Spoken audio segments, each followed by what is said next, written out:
साठी येत आहेत.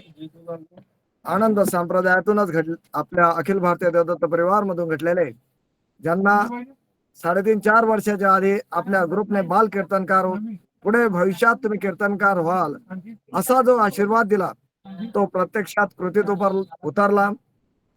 आनंद दत्तप्रभूचा ज्यांना आशीर्वाद प्राप्त झाला, असे आपल्या ग्रुपचं एक वैभव बाल कीर्तनकार महेश महाराज गाजवे नांदेडकर यांचा आजचा सत्संगातील सहभाग आणि विषय आहे, दैवता भक्तीशी खंडून करविले ईश्वर आराधना, एकविध मार्ग दाविला परनाम ध्वज उभारिला.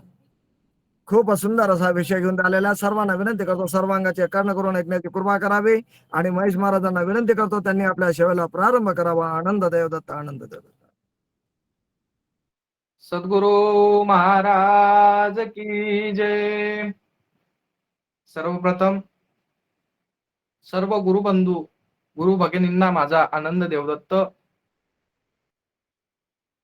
तर विषय सुरू करण्याच्या आधी आपण त्या दत्तप्रभूचं 1 मिनिट नामस्मरण करूया आणि नंतर आपल्या विषयाला सुरुवात करूया.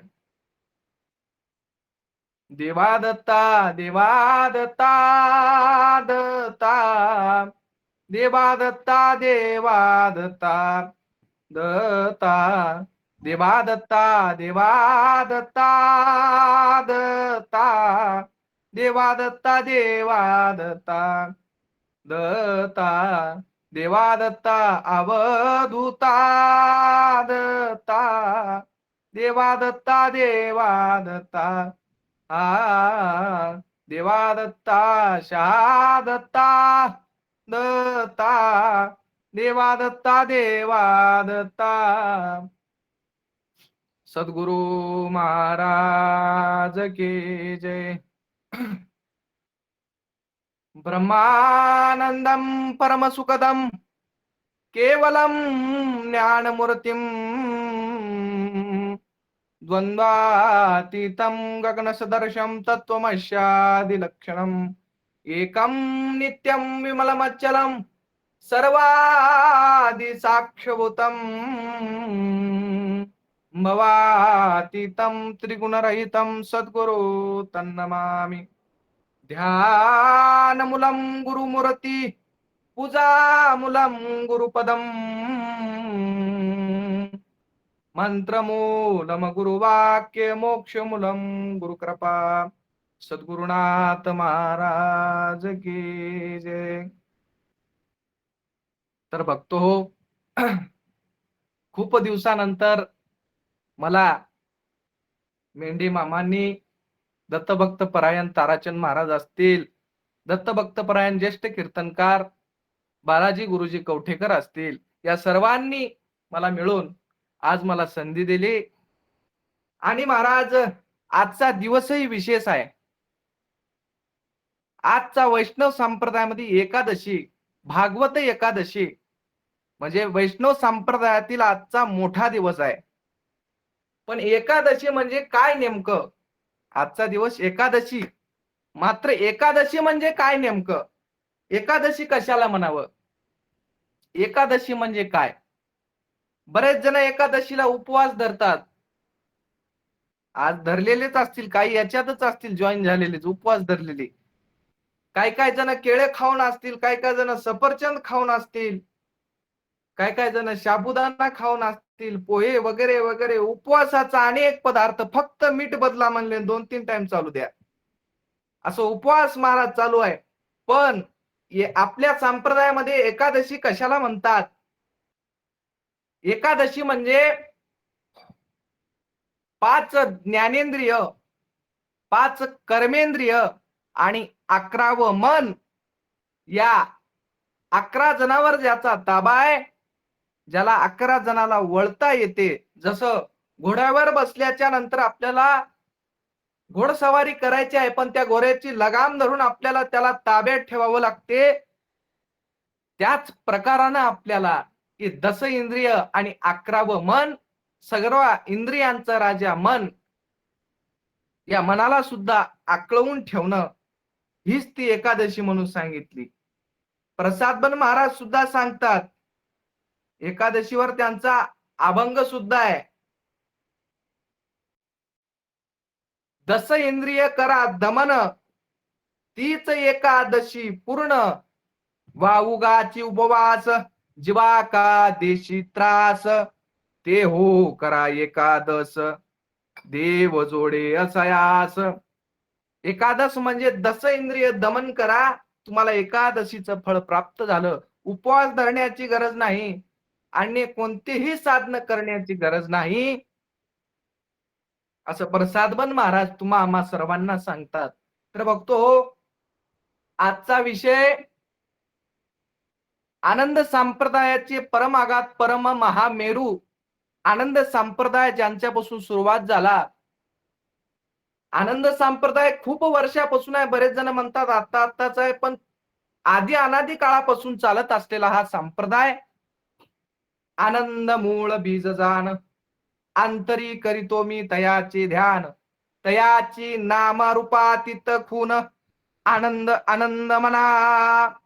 महाराज सांगतात आनंद संप्रदाय परम आगाध, वाढेत आले मुळचे ज्ञान, शिवलीला अमृतामध्ये ओवी आलेली आहे. आनंद संप्रदाय परम आगाध आहे, आधी अनादी काळापासून चालत आलेला. आणि मामा दुसरी लिंक टाका लागते मामा, संख्या वाढली. हिंगणे आणि साहेब लिंक टाका. आपल्या संप्रदायामध्ये, आपल्या संप्रदायाचा सुरुवात बाळगीर महाराजांनी केली. पहिल्यापासून चालू आहे. मध्वमणी होऊन गेले बाळगीर महाराजांच्या आधी सुद्धा. आणि बाळगीर महाराजांचे लोपलेलं ज्ञान होतं, परज्ञान होतं, त्याला उघडकीस आणण्याचं काम बाळगीर महाराजांनी केलं. आणि त्यांच्याच शिष्यानं लिहिलेला आजचा हे भजनावली आहे. त्या भजनावली मधला आजचा विषय आहे. दैवता भक्तीशी खंडून करावे ईश्वर आराधन, एकविध मार्ग दाविला, परनाम ध्वजा उभारिला. महाराज सांगतात दैवता भक्तीशी खंडून. दैवता कोणाला म्हणावं? जसं मालक एक राहते, नौकर अनेक राहतात, त्या प्रकारानं या सृष्टीला चालवणारा, चारही सृष्टी निर्माण करणारा एकच आहे. पण त्यांना कोणाला पालनाचं काम दिलेलं आहे, कोणाला संवाराचं काम दिलेलं आहे, कोणाला उत्पत्तीचं काम दिलेलं आहे. स्थिती लय हे तीन जे सांगितले, ब्रह्म विष्णू आणि महेश, हे तिघाकडे जे काम दिलेलं आहे, हे तीन दैवता. अजून बऱ्याच काही दैवता होतं, पण आपल्याला माहित आहे दैवता किती आहेत. बरेच जण म्हणतात 33 कोटी दैवी दैवता आहेत, आणि त्या 33 कोटी दैवी दैवताचा राजा इंद्रदेव आहे. पण नाही, दैवता 33 कोटी नाहीत, अनेक आहेत. आपल्या संप्रदायामध्ये सांगितलेत. किती आहेत मग? 81 कोटी 1.25 लक्ष वरी 10 दैवता, यात कोणी नाही मोक्षाचा दाता. महाराज सांगतात 81 कोटी 1.25 लक्ष वरी 10 दैवता, एवढ्या दैवता आहेत. हे 10 दैवता म्हणजे आपले आलेले 10 अवतार, हे 4 युगामध्ये आलेले 10 अवतार, कृता त्रेता द्वापार आणि कली, या चारही युगामध्ये अवतार जे आले, हे 10 अवतार आले, ते फक्त धर्मरक्षण करण्यासाठी आले. भगवद्गीतेमध्ये सांगितलेलं आहे. यदा यदा हि धर्मस्य ग्लानिर्भवति भारत, अभ्युत्थानम धर्मस्य तदात्मानं सृजाम्यहम्, परित्राणाय साधूनां विनाशाय च दुष्कृता, धर्म संस्थापनार्थाय संभवामी युगे युगे. श्रीकृष्ण सांगतात जेव्हा जेव्हा धर्माला ग्लानी येईल, तेव्हा तेव्हा धर्माचं रक्षण करण्यासाठी माझा अवतार नक्कीच आहे. परंतु महाराज, हे 10 अवतार धर्म रक्षणासाठी झाले, जीवाच्या उद्धारासाठी झालेले नाहीत. जीवाच्या उद्धारासाठी हे 4 युगामध्ये 10 अवतार झाले. आता जीवाच्या उद्धारासाठी आनंद प्रभूनं 4 युगामध्ये 4 अवतार सुद्धा घेतलेले आहेत. कर्तायुगी हंस अवतार, कर्तायुगामध्ये हंस अवतारानं दत्त महाराजांना इथं येऊन या जड जीवाला उपदेश करण्याचं काम केलं. त्रेतायुगामध्ये प्रत्येकालाच ज्ञात आहे, अत्रि अनुसयेच्या ग्रही येऊन या जड जीवाला तारण्याचं काम त्या दत्तप्रभूनं केलं. द्वापार युगामध्ये अवधूत आणि कलियुगी शहादत्त असे चारही युगामध्ये 4 अवतार त्या दत्तप्रभूचे झाले आहेत. पहिल्या युगामध्ये हंस अवतारानं उपदेश केला. कोणाला केला? 4 ब्रह्मदेवाचे जे मानसपुत्र होते त्या 4ही मानसपुत्रांना उपदेश करण्याचं जे काम आहे ते हंस अवताराने केलं. हंस रूपाच्या वेशामध्ये येऊन दत्तप्रभूने केलं. त्रेतायुगामध्ये अनुसया मातेच्या घरी येऊन त्या दत्तप्रभूनं सर्व जडजीवाला उपदेश करण्याचं काम केला. पण अनुसया मातेची भक्ती कशी होती? भक्ती का फक्त अनुसया मातेचीच होती का? नाही, तर दोघही नवरा बायकोची भक्ती होती. अत्रि ऋषी आणि अनुसया माता दोघांची भक्ती होती. नवरा बायको दोघांचीही भक्ती होती, एकट्याची नव्हती. आपल्या इकडे कसं चालू आहे? कुठं नवरा म्हणालाय सत्संगाला जॉईन होत, पण बायको म्हणाली मला काम आता आपल्याला जॉईन होता येणार, आणि कुठं बायकोच जॉईन वाली नवराच कामाला निघून चलाय, असं आपलं काम झालेलं आहे. पण दोघांचीही भक्ती पाहिजे. जेथे दोघांचे एक मन तेथे बाप्पा नाही विघ्न. दोघांचे एक मन होऊन जर भक्ती चालू असेल तर दत्त महाराज नक्कीच आपल्या घरला येतात. भक्ती किती वर्ष केली? 60 सहस्त्र वर्ष अनुष्ठान करीते झाले दोघे जण. आकाशवाणी अलक्ष पदा होऊन आली आज्ञा अविनाशी. महाराज 60,000 वर्ष तपश्चर्या केली. आपली नुसतं 4 महिन्याची, 2 दिवसाची, 7 दिवसाची आपली अशी भक्ती आहे. दत्त महाराज कसे येतील? 60,000 वर्ष तपश्चर्या केली. आणि अनुसया मायेकडे 3 सेवा होत्या. एक तिथी सेवा, पती सेवा आणि अतिथी सेवा. तिथी सेवा कशाला म्हणावं? कोण्या तिथीला कसं वागावं हे आपल्याला कळत नसेल तर आपल्याकडून तिथी सेवा घडत नाही, हे समजून घ्या. आज एकादशी आहे, आज कसं वागावं हे जर कळत नसेल काही कामाचं नाही. तिथी सेवा तुमच्याकडून झालेली नाही. पौर्णिमा असेल आणि आपण जर काही पण आणून खायला लागलो तर मांस वगैरे, तर आपल्याकडून तिथी सेवा झालेली नाही. बरेच जण मांस भक्षण करतात आणि इकडे पोथी वाचतात, त्यांना कोणत्याच फळाची प्राप्ती नाही.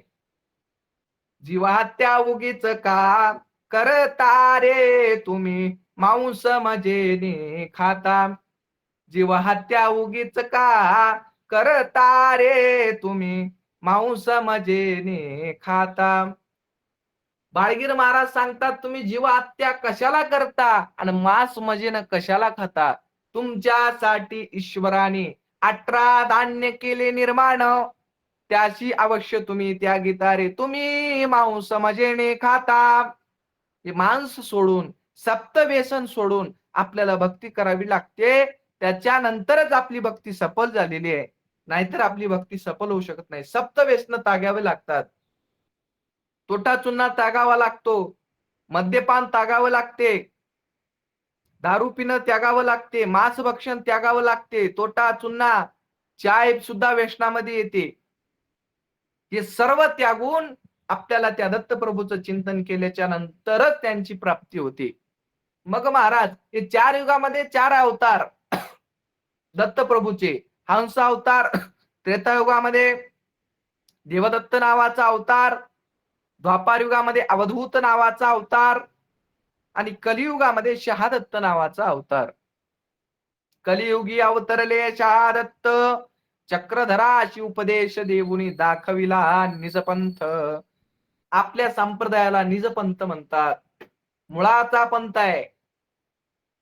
जसं झाडाच्या मुळाला पाणी टाकल्याच्या नंतर सर्व फळांना, फांद्यांना, फुलांना जसं पाणी पोहोचते, त्या प्रकारानं तुम्ही जर गुरुभक्ती करत असाल तर कोणत्याच दैवताची भक्ती करण्याची गरज नाही, ते आपोआप सर्वांना पोहोचते. फक्त तुम्ही एका दत्तप्रभूचं नामचिंतन करा आणि एकनिष्ठ होऊन करा. का एकादशी आली म्हणून विठ्ठल रुक्माईचं नाम घ्यायचं नाही, आणि हनुमान जयंती आली म्हणून हनुमानाचं नाव, रामनवमी आले की रामाचं नाव, असे तुम्ही वेगवेगळ्या सर्व काळावर वेगवेगळ्या देवी दैवताचं नामस्मरण केल्याच्या नंतर आपल्या मदतीला कोणी धावून येणार नाही. त्याच्यावर एक खूप सुंदर दृष्टांत आहे महाराज. एक मुसलमानाचा व्यक्ती होता आणि एक हिंदूचा होता. मुसलमान आणि हिंदू दोघही नदीच्या काठीवर गेले आणि गेल्याच्या नंतर दोघही म्हणले आपण पोहण्याची शर्यत करू. दोघालाही पोहायला येत नाही, पण दोघही पाण्यामध्ये उतरले आणि पोहायला सुरुवात केली. सुरुवातीला काही वाटलं नाही. जसं जसं मध्ये गेले तसं तसं नदी खोल होत गेली आणि पाण्यामध्ये आदर तरंगू लागले आणि जास्तानं मदतीला हाक मारू लागला.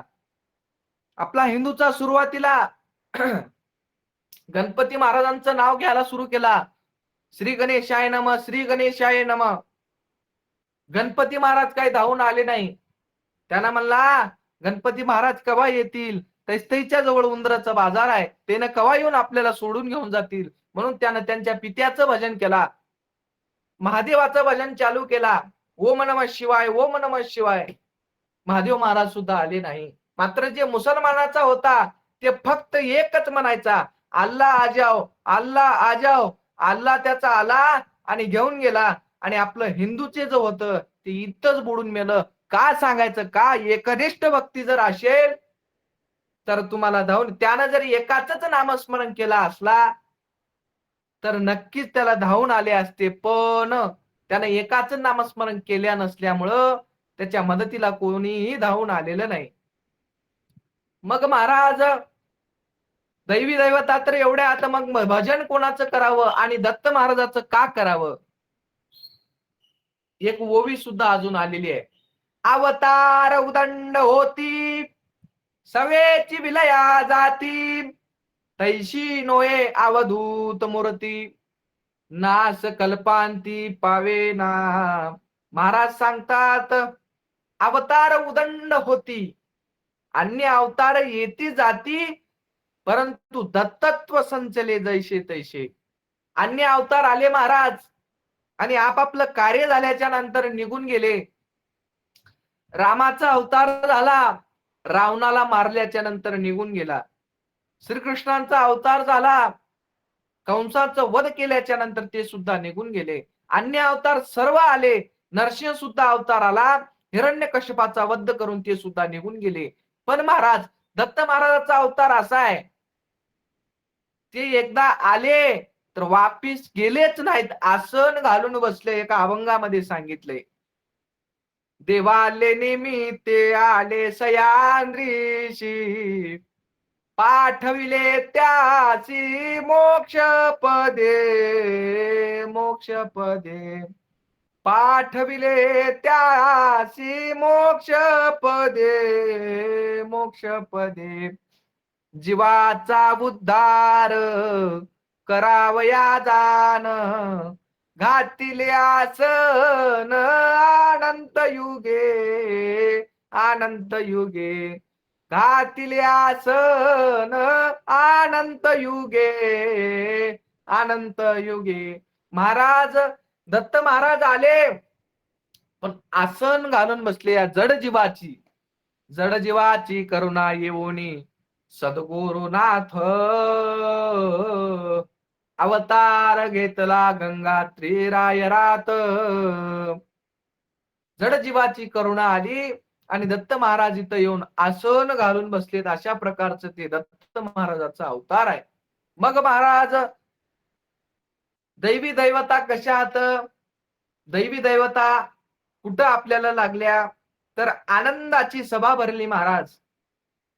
निरालंब शिखरावर आनंदाची सभा भरली आणि त्या सभेमध्ये संपूर्ण दैवी दैवताला निमंत्रण, चार सृष्टीच्या दैवी दैवताला निमंत्रण, 12 ओंकार, 32 आनंद, 4 पदार्थ, 4 पुरुषार्थ, या सर्वांना निमंत्रण. आणि सर्व दैवी दैवता आल्या आणि आल्याच्या नंतर सभा चालू झाली. आनंद जे मूळ मालक आहेत ती सभेच्या आता मेन म्हणल्याच्या नंतर जसं आपली सभा चालू आहे त्या प्रकारानं त्या निरालंब शिखरावर सभा भरली आणि सभा भरल्याच्या नंतर सर्व दैव दैवता समोर आणि आनंद मालकाच्या मांडीवर आपला हा जीव बसला. आणि जीव बसल्याच्या नंतर जसं आपण एखादा कार्यक्रम ठेवतो,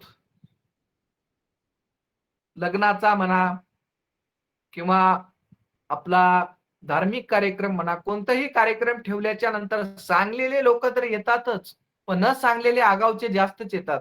त्या प्रकारानं ज्याला निमंत्रण नव्हतं ते आलंच, पण ज्याला निमंत्रण नव्हतं ते सुद्धा आले. कोण आले? विद्या आणि अविद्या आल्या आणि ते येऊन स्वतःच नाच करू लागल्या. आणि नाचता नाचता नवनाद प्रमाण सांगितला स्वर भेद जाण, नयन कटाक्ष जाळे पसरून बांधिले सभेचे मनलीन, सभा सर्व आनंद ध्यानी पण जीव तेथे असावधपणे. अशा प्रकारे महाराज विद्या अविद्या नाचल्याच्या नंतर हा आनंदाच्या मांडीवरचा जो जीव होता तो फुलला आणि फुलल्याच्या नंतर हा जीव त्या विद्या अविद्याच्या नाचाकडे बघून तिकडं गेला आणि गेल्याच्या नंतर 4 कर्मामध्ये या जीवाला बांधून टाकलं. मोहाच्या साखळीचा फास टाकला आणि या साखळीने बांधून टाकून जीवाला कर्मलेप लेपावले. सर्व मळ त्या जीवाला लावून टाकून दिले आणि मग तिथं निर्णय सुरू झाला, या जीवाला खाली पाठवावं लागते. हा जीव इथं या निरालंब शिखरावर राहायचा आता अधिकारी राहिलेला नाही. त्याला खाली जावावं लागेल, कर्मभूमीला जावावं लागेल आणि त्यानंतरच त्याला पुन्हा इथं येणार आहे. आपल्या उपाळीमध्ये सांगितलंय, जीवा विद्यावंत मुळीचा सर्वाभूती जलमला, चतुर्विध कर्मले पे प्रक्षाळावयाला. महाराज 4 कर्म लागले आणि ते 4 कर्म धुण्यासाठी जीव या कर्मभूमीला आला आणि निरालंब शिखरावून त्या जीवाला खाली वाट लावलं. जीवेश्वरा, आता तुम्हाला इथं राहता येणार नाही, तुम्हाला जावावं लागेल. कुठं? कर्मभूमीला जावं लागेल. कसं? 4 पुरुषार्थाच्या संगतीनं जीवाची कर्म साखळी तोडून जीव शुद्ध स्फटिक वर्ण करून पुन्हा आनंदाची भेटविणे. महाराज सांगतात, तुला जर पुन्हा माझी भेट करायची असेल, 4 पुरुषार्थाच्या संगतीनं या जीवाची कर्म साखळी तोडून जीव शुद्ध स्फटिक वर्ण करून पुन्हा आनंदाशी भेटविणे. मग महाराज या जीवाला कसं वाट लावलं? 4 पदार्थ मिश्रित करून नरदेह उभारून आणि कर्म मार्गे सोपावे. 4 पदार्थ मिश्रित केले आणि या जीवाला नरदेह प्राप्त करून दिलं आणि या जीवाला कर्मभूमीला वाट लावलं महाराज. आणि कर्मभूमीला आल्याच्या नंतर जीव इथं आला, पण गर्भामध्ये असताना महाराज त्या दत्त महाराजाचं चिंतन हात जोडून, देवा मला याच्यातून बाहेर काढ, मी तुझंच नामचिंतन करल असं देवाला वादा केला. पण बाहेर आल्याच्या नंतर ज्यावेळेस मायेचं वारं लागलं त्यावेळेस सर्वच काही विसरून गेला आणि त्या दत्त महाराजाचं चिंतन करायचं विसरून गेला आणि मायेचं वारं आणि मायेचं पाणी इतकं थंडगार आहे महाराज. अविद्या मायेचं पाणी थंडगार, यात बुडाले थोर थोर. कोण बुडाले? ब्रह्म विष्णू महेश्वर, यात बुडाले पहा थोर थोर. महाराज हे अविद्या मायेचं पाणी लागल्याच्या नंतर त्याला काही कळायला मार्ग नाही आणि असंच मोठं होत होत होत महाराज लहानपणी तर काही कळायला तयार नाही. आपल्या 10व्या विनंत्यामध्ये सांगितले, बाळपणी खेळण्याचा ध्यास नाही आठव तुझ्या नामास, तारुण्यात सदा उन्मत तापली काया, बुडविते मर्ग जळ माया धावा गुरुराया, बुडविते मर्ग जळ माया. या प्रकारानं महाराज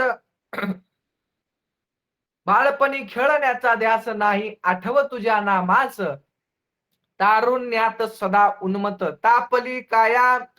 बाळपणी खेळण्यातच काही कळायलाच मार्ग नाही आणि तारुण्यामध्ये मजा एवढं कोणी नाही. गर्व अहंकारामध्येच महाराज आपला संप्रदाय जर वाढवायचा जर असेल तर आपल्या संप्रदायामध्ये बऱ्याच लोकांना गर्व अहंकार निर्माण होते. थोडं ज्ञान झालं की गर्व अहंकार निर्माण होते. त्याला वाटते मजामुळे संप्रदाय चाललाय, मजामुळे चाललाय. पण महाराज आपल्या संप्रदायामध्ये गर्व आणि अहंकार जास्त वाढल्यामुळं हे आपला संप्रदाय समोर जायला तयार नाही महाराज. गर्व अहंकार काढावा लागतो, षडविकार काढावे लागतात. म्हणून महाराज सांगतात, जो बे प्राणी जन्माला गर्व अहंकाराने मेला, सोयीताचा काय धंदा त्या मार्गाला विसरला, विनंती गुरुराया. महाराज सांगतात, जे बी जन्माला आले गर्व अहंकारानंच मरून गेले महाराज. मीच म्हणून मरून गेला आणि सोबत काही आलेले नाही महाराज. गर्व अहंकार जोपर्यंत आपण काढणार नाहीत तोपर्यंत महाराज भक्ती तर सफल नाहीच. आपला संप्रदाय जर आपल्याला मोठा करायचा असेल तर आधी गर्व आणि अहंकार ज्ञानाचा गर्व काढावा लागतो. मग महाराज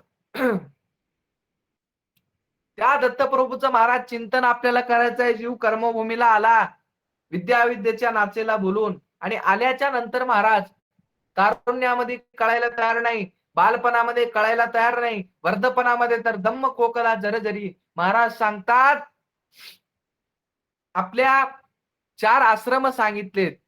1 ते 25 पर्यंत बालब्रह्मचारी आश्रम, 25 ते 50 मध्ये गृहस्थ आश्रम, 50 ते 75 मध्ये वानप्रस्थ आश्रम आणि 75 ते 100 मध्ये संन्यास आश्रम, असे 4 आश्रम सांगितलेत. 1 ते 25 बालब्रह्मचारी आश्रम, नंतर गृहस्थ आश्रम 50 पर्यंत सांगितला.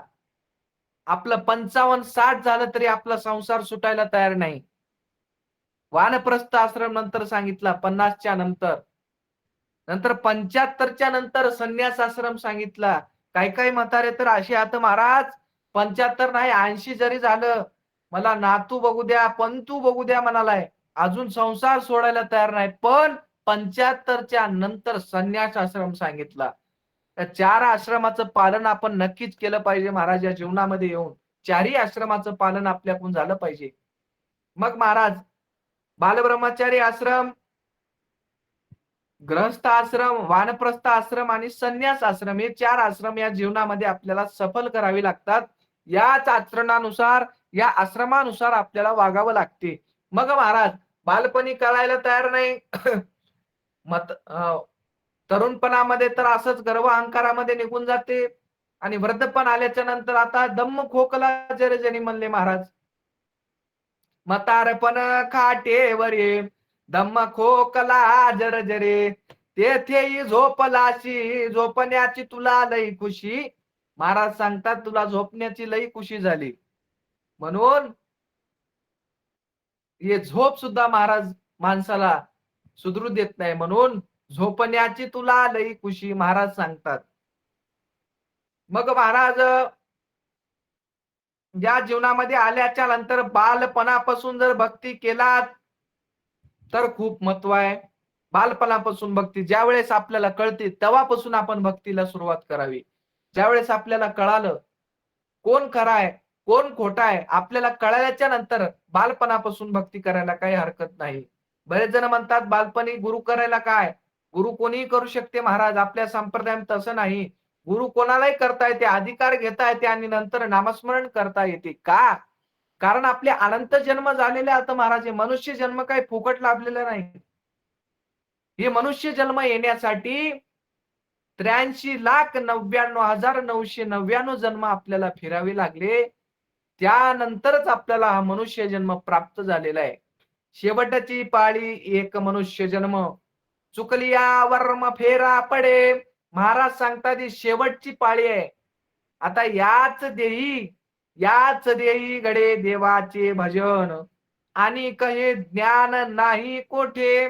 महाराज सांगतात याच जन्मामध्ये आपल्याला भजन करायचंय, पुढचा जन्म शक्यच नाही महाराज. जसं कर्तयुगामध्ये 1,00,000 आयुष्य होतं, नंतर त्याचं 10,000 झालं, नंतर 1000 झालं आणि आता 100 महाराज. पण 100 सुद्धा राहिलेले नाही, 50 मध्येच माणसं निघून चाललेत महाराज. आयुष्य कमी झालेलं आहे आणि आयुष्य कमी झालेलं आहे म्हणून जेवढ्या लवकर तुम्ही भक्तीला लागाल तेवढ्या लवकर आपल्याला आनंदाची प्राप्ती करून घ्यायची आहे महाराज. मग आपण इथं जन्माला आल्याच्या नंतर बरेच जण आपल्याला भूल घालतात. जसं दैवी दैवताने तिथं भूल घातलं, विद्याविद्येने भूल घातली या जीवाला, तसं दैवता सुद्धा इथं भूल घालतात महाराज. भुली घातली दैवतान जीवाशी टाकले भुलून, जिकडे पाये तिकडे निर्वाण होवे अशी भ्रांती. महाराज सांगतात या दैवी दैवता या जीवाला भूल घालतात, भ्रांतीच्या डोहामध्ये टांगतात. भ्रांती पडली आज ना परवस्तू शोभवेना पाठी लागली वासना हित काय ते कळेना विनंती गुरुराया स्वामी अंतरलो पाया नाही केली तुमची सेवा तिने जन्म गेला वाया विनंती गुरुराया महाराज सांगतात काहीच नाही दैवी दैवता भ्रांती टाकतात म्हणून दैवी दैवताची भक्ती करायची नाही मग महाराज कोणाची भक्ती करावं कोण खराय आपल्या गणामध्ये सांगितलंय आनंद तोची खरा गणराज आनंद तोची खरा आनंद तोची खरा गणराज आनंद तोची खरा उत्पन्न केले पदार्थ चार जीव दैवता प्रपंच परमेश्वर इच्छा झाली त्या स्वयंपुरा गणराज आनंद तोची खरा आनंद तोची खरा गणराज आनंद तोची खरा महाराज सांगतात खरा कोण आहे आनंदच आहे ब्रह्म विष्णू रुद्र पार्वती इंद्र चंद्र सुरवर द्याती अंती कळले दिगांबरा गणराज आनंद तोची खरा आनंद तोची खरा गणराज आनंद तोची खरा महाराज सांगतात खरा कोण आहे खरा एक आनंदच आहे खरा आनंद खरा आनंद खरा दत्ताने मार्ग दाविलाय पुरा खरा आनंद खरा आनंद खरा दत्ताने मार्ग दाविला पुरा महाराज सांगतात कोण खराय एक आनंदच खरा आहे आणि त्या आनंदाचं भजन आपल्याला करावं लागते मग आनंदाचं भजन कोण कोण करते जेवढे काही संत झाले महाराज ज्ञानेश्वर महाराज सुद्धा सांगतात जाणतेने गुरु भजिजे तेने कृत्यकार होईजे जैसे मूळ सिंचने सहजे शाखा पल्लव संतोषती ज्ञानेश्वर महाराज म्हणतात जाणत्या माणसानं गुरुभक्ती करावं गुरुभक्ती म्हणजे येड्या गबाळ्याचं काम नाही अजून ज्ञानेश्वर महाराज सांगतात मज हृदय सद्गुरु जेने तारिला हा संसार पुरू म्हणून विशेषात धरू एका विवेकावरू महाराज सांगतात माझ्या हृदयामध्ये सद्गुरू होते म्हणून मी तरुण गेलो आणि तुम्हाला सुद्धा तरायचं असेल तर गुरुचीच भक्ती करावी लागते अन्न दैवी दैवताची भक्ती केल्याच्या नंतर जमत नाही ते फळाची प्राप्ती नाही मोक्षाची प्राप्ती नाही मग महाराज ज्ञानेश्वर महाराज अजून सांगतात एका अभंगामध्ये पहिलं मेरूच्या चिकरी एक योगी निराकारी मुद्रा लावणी खेचरी प्राणयामी बैसला ज्ञानदेवाच्या अंतरी श्री दत्तात्रय योगी महाराज सांगतात माझ्या अंतरामध्ये दत्त महाराज जातं आणि मी दत्त महाराजाचीच भक्ती करतो आणि तुम्हाला सुद्धा मोक्षाची प्राप्ती जर घडून आणायची असेल आणि मोक्षाची जर प्राप्ती करायची असेल तर एका दत्त महाराजाचं भजन करावं लागते अन्य दैवताचं भजन केल्याच्या नंतर ते फळाची प्राप्ती नाही मोक्षाची प्राप्ती नाही मग महाराज जगद्गुरु तुकाराम महाराज होऊन गेले तुकाराम महाराजांना सुद्धा दत्त महाराजाचीच भक्ती केली तुका म्हणे गुरु भजन यानं सुख झाले माझ्या म्हणे तुकाराम महाराज सांगतात मी गुरुचं भजन केलं त्यामुळे माझ्या मनाला सुखाची प्राप्ती झाली आणि मला मोक्षाची प्राप्ती झाली कशामुळं गुरुचं भजन केल्यामुळं अजून तुकाराम महाराज एका अभंगामध्ये सांगतात सद्गुरु वाचुनी सापडेना सोय आणि धरावे ते पाय आधी आधी आपणासारखे करीतात काळ नाही काळ वेळ तया लागी महाराज सांगतात मला सद्गुरु म्हणजेच माझा देव आहे सद्गुरु म्हणतात तुकाराम महाराज सद्गुरु कोणाला म्हणावं आपल्या इकडे 4 गुरुचे प्रकार सांगितले एक गुरु पहिला प्रकार गुरु दुसरा श्री गुरु तिसरा सद्गुरु आणि चौथा आहे जगद्गुरु हे 4 गुरुचे प्रकार सांगितले महाराज मग गुरु कोणाला म्हणावं गुरु बद्दल एक ओवी आलेली आहे जो जो मी जयाचा गुण घेतला जाण तो मी गुरु केला असे जाण गुरुशी आलिया बहारपण संपूर्ण जगगुरु दिशे. महाराज ज्याचा ज्याचा आपल्याला गुण घेता येते त्याला गुरु म्हणावं. सर्वप्रथम आई वडील गुरु, नंतर शाळेमध्ये गेल्याच्या नंतर जे शिक्षक आपल्याला शिकवतात ते सुद्धा गुरु. आपण गायन वगैरे करत असाल, गायन शिकवणारे, पेटी शिकवणारे ते गुरु. आणि जसं आपल्याला या ग्रुपच्या माध्यमातून, व्हॉट्सअपच्या माध्यमातून जे आपल्याला सतत भजनामध्ये दत्त महाराजाच्या नामचिंतनामध्ये जे ठेवतात, ते आपले मेंढे मामा असतील, आपले ताराचंद महाराज असतील, बालाजी महाराज कवटेकर असतील, सर्वजण महाराज ग्रुपमध्ये हे गुरुचंच काम आहे. महाराज ज्याचा ज्याचा आपल्याला गुण घेता येते चांगुलपणाचा त्याला गुरु म्हणावं. श्री गुरु कोणाला म्हणावं? जे आपल्या कानामध्ये बीज मंत्र देतात त्यांना श्री गुरु म्हणावं. श्री गुरु कोणाला म्हणावं मग महाराज? जे आपल्या कानामध्ये बीज मंत्र देतात, जे आपले 7 नाम आहेत ते आपल्या कानामध्ये देतात त्याला श्री गुरु म्हणावं. सद्गुरु कोणाला म्हणावं? सद्गुरु बद्दल एक ओवी आलेली आहे. आता सद्गुरु वर्णवेना, जेथे माया स्पर्श होऊ शकेना, ते सुख मजा ज्ञान केवी कळे. महाराज सांगतात सद्गुरु काय? सद्गुरु कोणाला म्हणावं? आजच्या काळामध्ये महाराज सद्गुरु कोणीही नाव समोर लावून घ्यायला लागले. सद्गुरुच काय तर बरंच काही लावून घ्यायला, पण सद्गुरु कोणाला म्हणावं आधी कळालं पाहिजे. सद्गुरु फक्त जिथं मायेचा स्पर्श नाही त्याला सद्गुरु म्हणावं. डॅश डॅश सद्गुरु महाराज. बरेच जण सद्गुरूच्या पाट्या लावून घ्यायला लागलेत, पण सद्गुरु जिथं मायेचा स्पर्श नाही त्याला सद्गुरु म्हणावं. जगद्गुरु कोणाला म्हणावं? जगद्गुरु म्हणजे दत्त महाराज. महाराज सर्व जगाचे गुरु, याला जगद्गुरु म्हणावं. हे 4 गुरुचे प्रकार. सद्गुरु वाचून सापडेना सोय, आणि धरावे ते पाय आधी आधी.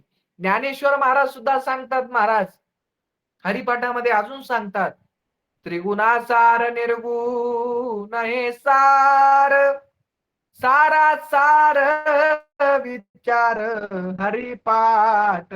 महाराज सांगतात त्रिगुण आसार आहे. त्रिगुण म्हणजे काय महाराज? रजतम आणि सत्व हे 3 गुण सांगितले. रजगुणी ब्रह्मा आहे, तमगुणी महादेव आहे आणि सत्वगुणी विष्णू आहे. या तिघाला आसार म्हणाले ज्ञानेश्वर महाराज. कोणत्या दृष्टिकोनाने म्हणत असतील? मंथुनी नवनीता तैसे गे अनंता, वाया व्यर्थ कथा सांडी मार्ग. महाराज सांगतात मंथन करून घे. मंथन कसं करायचं? जसं महाराज आपण बरेच कीर्तन ऐकता, शिव संप्रदायाचे ऐकता, हरी संप्रदायाचे ऐकता, दत्त संप्रदायाची सुद्धा ऐकता. पण महाराज प्रत्येक कीर्तन ऐकल्याच्या नंतर त्याच्यामधून आपल्याला सार तेवढा घ्यावा लागतो. सार. सार कशाला म्हणावं? प्रत्येकाच्या घरी म्हशी असतील महाराज. आता म्हशी कमीच झालेल्या आहेत, पाकिटाचं दूध यायला लागलंय, त्याच्यामुळे माणूस लवकर मरायला लागले कॅन्सर होऊन. मग महाराज म्हशीचं दूध काढल्याच्या नंतर आपल्याला जेवढं चहायला लागल, चाय आधी, चाय महत्वाची आहे, चायला लागते ते आपण बाजूला काढता आणि उरलेल्या दुधाला आपण विरजण घालता. विरजण घातल्याच्या नंतर सकाळपर्यंत त्या दुधाचं दही होते. आणि दही झाल्याच्या नंतर महाराज दही आपल्याला खावं वाटलं तर माणूस दही बी बाजूला काढते. मग उरलेल्या दह्याचं महाराज ताक सुरू करते. तसं ताक केल्याच्या नंतर ताकाला रव्याला घुसळल्याच्या नंतर रव्यानं त्याच्यावरील लोणी येते आणि त्या लोण्याला कडवल्याच्या नंतर तूप तयार होते महाराज. त्या प्रकाराने आपल्याला सारासार भक्ती करावी लागते. आसाराची भक्ती केल्याच्या नंतर मोक्षाची प्राप्ती नाही, सारासार भक्ती म्हणाले. म्हणून एका ठिकाणी ओवी आलेली आहे, नामासारखे नाही सार, उद्धरण्याची नामच आधार, नामा वाचो निघा परात्पर, प्राणीन पावती. महाराज सांगतात नाम म्हणजे सार आहे. जसं पुरणपोळी केली पण त्याचा जे सार पिल्याच्या नंतर जे मजा येत नाही ते म्हणजे नाम आहे महाराज. नाम साराचे ही सार, नाम साराचे सार आहे. नामस्मरण केल्याच्या नंतरच आपल्याला मोक्षाची प्राप्ती आहे. अन्य किती जरी साधन केलात तरी मोक्षाची प्राप्ती नाही. बाळगीर महाराज सांगतात, बाळगीर महाराजांचा अभंग आहे, साधन करे ह्याची 2, अन्नदान नाम स्मरण. आपल्या संप्रदायामध्ये कोणत्याच साधनाला महत्व दिलेलं नाही. तीर्थयात्रेला महत्व दिलेलं नाही, उपवासाला महत्व दिलेलं नाही, व्रतवैकल्याला महत्व दिलेलं नाही, योग यागादी साधनाला महत्व दिलेलं नाही. फक्त दोनच साधनाला महत्व दिलेलं आहे, ते म्हणजे अन्नदान आणि नामस्मरण. बाळगीर महाराज सुद्धा सांगतात, अन्नदान आणि नामस्मरण हे दोन्ही केल्याच्या नंतरच आपल्याला राजमार्ग प्राप्त होते आणि त्या राजमार्गाने आपल्याला दत्तप्रभूपाशी जाता येते, असं बाळगीर महाराजांचं ब्रीद वाक्य आहे. जसं लोकमान्य टिळकाचं ब्रीद वाक्य आहे, स्वराज्य हा माझा जन्मसिद्ध हक्क आहे आणि तो मी मिळवणारच. त्या प्रकारानं बाळगीर महाराजांचं एक ब्रीद वाक्य आहे, अन्नदान आणि नामस्मरण घडल्याच्या नंतरच आपल्याला राजमार्ग प्राप्त होते आणि त्या राजमार्गानेच आपल्याला मोक्षाच्या मार्गाकडे जाता येते, असं बाळगीर महाराज सांगतात. मग महाराज दैवी दैवता सर्व संत सुद्धा त्या दत्त महाराजांचं भजन करतात. तुम्हाला ज्ञानेश्वर महाराज आणि तुकाराम महाराजांबद्दल सांगितलं. आता एकनाथ महाराज सुद्धा त्या दत्त महाराजांचंच भजन करतात आणि त्यांच्यावरच अभंग सुद्धा लिहिलेले आहेत महाराज. एकनाथ महाराज एका अभंगामध्ये सांगतात, कलियुगी जीवतारक स्वामी दत्त राज एक, त्यांचे नाम नित्य घ्यावे भवसिंधूतून तरावे. अजून एकनाथ महाराज एका अभंगामध्ये सांगतात, दत्त दत्त म्हणता नित्य नाम करी गुणातीत. एकनाथ महाराजांचा अभंग आहे, दत्त दत्त बोलता वाचे, तिने फेरे तुटतील जलमाचे. नाथ महाराजांचा अभंग आहे, दत्तात्रय परंपरा शस्त्रार्जुन यदु दुसरा, जनार्दन शिष्य तिसरा, केला खरा कलयुगी. नाथ महाराज म्हणतात, आमच्या घरामध्ये दत्त संप्रदाय आहे आणि आम्ही दत्त महाराजांचीच भक्ती केली. आता महाराज सर्व संतांनी दत्त महाराजांची भक्ती केली. अजून या सर्व दैवी दैवताचे 10 अवतार आले, त्यानं सुद्धा दत्त महाराजांची भक्ती केली. पुरावा देतो महाराज, भोपाळेमध्ये सांगितले, पहिलीच भोपाळे आहे. त्रेतायुगी रामचंद्र अवतारुण वशिष्ठ गुरु केले, हितासाठी शरण गेले ते गुरुवजनी तरले, कृष्णनाथ अवतरले द्वापारे, संदीपान गुरु केले गुरुचे नाम उच्चारी. महाराज सांगतात, गुरु विना सोयच लागू शकत नाही, म्हणून शास्त्र अनुभव पावन गणेश गिर संन्याशी बोले, जे गुरु भजनी तरले ते पुन्हा जलमाशी नाही आले. म्हणून महाराज गुरुचंच भजन करावं लागते. भगवान रामचंद्र सुद्धा महाराज वशिष्ठ गुरुकडे गेले, गुरु त्यांनी केला आणि गुरुचं भजन केलं. गुरु शिवाय कोणालाही मोक्षाची प्राप्ती झालेली नाही. कृष्णनाथ अवतरले द्वापारी, संदीपान गुरु केले गुरुचे नाम उच्चारी. कृष्ण महाराज सुद्धा त्या दत्त महाराजाचं भजन करतात. सर्व जे 10 अवतार आले ते सुद्धा दत्त महाराजाचं भजन, जे काही संत झाले ते सुद्धा दत्त महाराजाचं भजन. मग आपण कोणाचं केलं पाहिजे? आपण सुद्धा त्या दत्त महाराजाचंच भजन केलं पाहिजे आणि आपण गुरुला शरण गेलंच पाहिजे. म्हणून तुकाराम महाराजाचा एक अभंग आहे, शरण गुरुला जाय मना तू, शरण गुरुला जाय, शरण गुरुला जाय मना तू, शरण गुरुला जाय. 100 वर्ष आयुष्य तुझला, 100 वर्ष आयुष्य तुझला, वाचून केलास काय मना तू, शरण गुरुला जाय, शरण गुरुला जाय मना तू, शरण गुरुला जाय.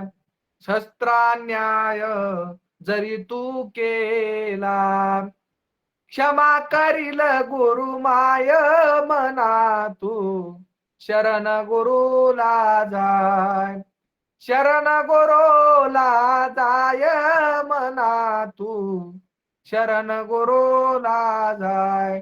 महाराज सांगतात, तुकाराम महाराज सांगतात, गुरुला शरण जा. पण गुरु करते वेळेस गुरु सुद्धा ओळखता आला पाहिजे. गुरु सुद्धा 6 गुणाचा पाहिजे महाराज. गुरु सुद्धा साधा सुद्धा करायला जमणार. पाणी पिना छान के, और गुरु करना पहचान के वो भी चाललेली आहे महाराज.